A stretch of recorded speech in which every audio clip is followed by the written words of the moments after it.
Moving to Sunnyside Estates wasn't my ideal situation, but the location was excellent for my daily commute, and the nature trails offered a perfect setting for Ranger, my service dog. Ranger is a gorgeous golden retriever who assists me in managing my PTSD episodes following my military deployment overseas. He's exceptionally well trained, always sporting his service vest when we venture out, and responds to commands flawlessly. I understand the Americans with Disabilities Act thoroughly. It's essential when you depend on a service animal. However, I never thought I'd have to quote federal legislation to my HOA president. The first encounter with Karen Whitfield found her clutching a clipboard and displaying a frown that appeared permanently carved into her features. She presented herself as the HOA president with an attitude implying I should feel honored. "I don't recall authorizing a dog in this neighborhood," she declared with squinted eyes, glaring down at Ranger, who was seated motionlessly at my side. I courteously explained that Ranger was a service dog, not a household pet, and therefore excluded from pet regulations under federal law. She snorted, mumbled something about folks always discovering loopholes, and stormed off. I should have noticed the red flags immediately. During the following weeks, I received 3 distinct violation notices, my lawn being a quarter-inch too high, my mailbox being the incorrect shade of black, and my trash bin being visible from the roadway for roughly 45 minutes post-collection. Each notice bore Karen's flowery signature accompanied by a smiley face that seemed more menacing than cheerful. I addressed everything, hoping to avoid conflict, but I suspected these minor infractions were merely the start.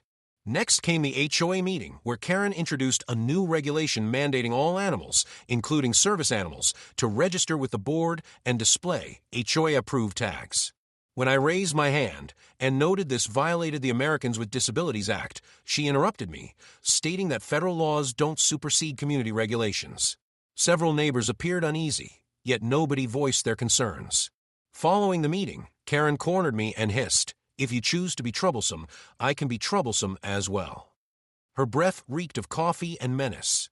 The next weekend, I was savoring a tranquil morning on my front deck with Ranger lounging beside my feet. I was browsing the newspaper when a shadow crossed my yard.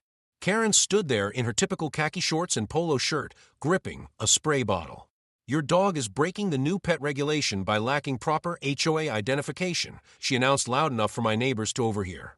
I peacefully reminded her that Ranger was a service dog safeguarded by federal law, and that the HOA couldn't lawfully demand special identification.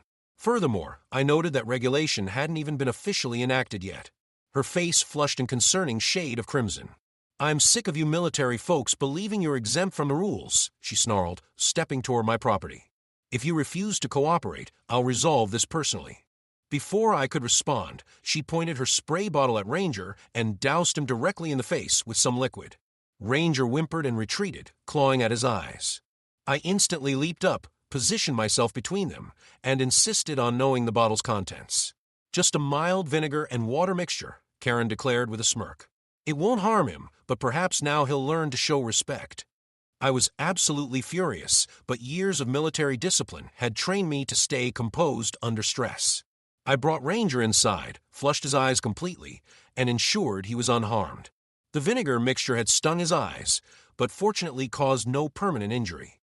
Once I confirmed Ranger was comfortable, I contacted the police. 911, what's your emergency?" the operator inquired.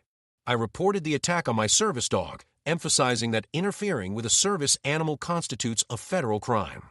The operator recorded my details and confirmed officers would arrive shortly. 20 minutes later, 2 police officers appeared at my doorstep. I described the incident, presented Ranger's service animal credentials and training records, and identified Karen's residence across the street. One officer remained to document my comprehensive statement while the other approached Karen. Through my window, I observed her waving frantically, her face twisted with outrage. The officer appeared unswayed by her dramatics. When both officers returned, they reported that Karen had confessed to spraying Ranger, but insisted she was upholding community regulations. They clarified that they had informed her that interfering with a service animal is indeed a federal crime under the Americans with Disabilities Act, carrying substantial fines and possible imprisonment. Additionally, her behavior qualified as animal abuse under state law. They were arresting her and inquired if I intended to file charges. I agreed immediately. Karen was marched to the patrol car in handcuffs, yelling about having me removed and turning the entire community against me. multiple neighbors had emerged to observe the scene, and I overheard one whisper, "She's finally crossed the line." Another neighbor approached me later and expressed regret for remaining silent at the meeting. "We've all been bullied by her for far too long," she confessed, glancing at Ranger, who had bounced back from his experience and returned to his composed, alert demeanor. The legal proceedings advanced remarkably fast. Karen faced charges for interfering with a service animal, animal abuse, and intimidation. Her preliminary court hearing was quite a show. She arrived wearing designer attire with a costly attorney who appeared increasingly troubled as evidence accumulated against her. The judge was especially harsh when examining the case, emphasizing that community regulations never override federal law, particularly regarding disability accommodations. During the trial period, an emergency HOA meeting was scheduled. I participated with Ranger, and surprisingly, almost every homeowner in the development attended. The board's vice president proposed a no-confidence vote regarding Karen's leadership, referencing her rash behavior that has subjected our community to legal risk. The vote was overwhelming.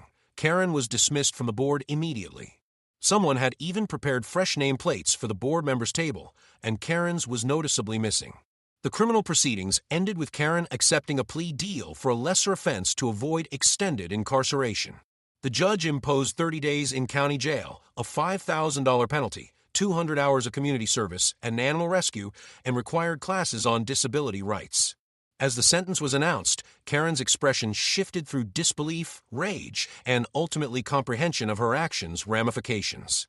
"But I was simply enforcing the regulations," she objected weakly as the bailiff approached. The judge leaned forward and responded, "The most crucial regulation, Miss Whitfield, is respecting the law that protects service animals and those who rely on them." As Karen was escorted away to start her sentence, our gazes locked briefly across the courtroom. The arrogance and superiority that had previously characterized her demeanor had vanished, replaced by the humbled expression of someone who had finally met a rule she couldn't manipulate or violate.